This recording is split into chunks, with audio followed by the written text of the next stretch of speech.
The novel begins when a child, Jamie Morton, the main protagonist of the story, meets young minister Charles Jacobs along with his lovable family who had recently joined the town. Jacobs uses his affinity for electricity to cure Jamie's brother, Con, of a debilitating illness. The rest of the community adores Jacobs and his family. Things are looking great until Jacobs' wife and son die in a horrific car accident. Jacobs, in his grief, delivers a biting sermon denouncing God and leaves the town.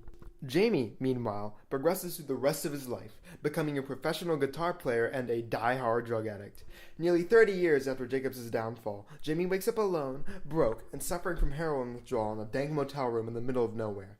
Jamie decides to use the last of his nearly depleted funds to acquire more heroin and goes to a nearby carnival, where he once again encounters Jacobs, now carnival huckster, who then uses the magic electricity from before to remove Jamie's addiction.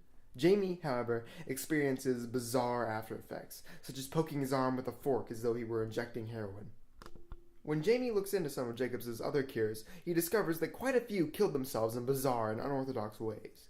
Many years later, Jacobs summons Jamie to his residence, where Jacobs reveals that he plans to revive a woman named Mary Fay by means of lightning rod, so that he might ask her what the afterlife is like with the intention of finding out what happened to his wife and child. Jamie agrees, and Jacobs' experiment works, but not as he originally intended. Mary Fay is revived, but possessed by an evil entity known as Mother.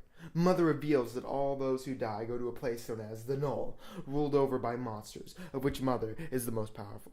Jacobs has a stroke, while Jamie shoots Mother and pins the murder on Jacobs.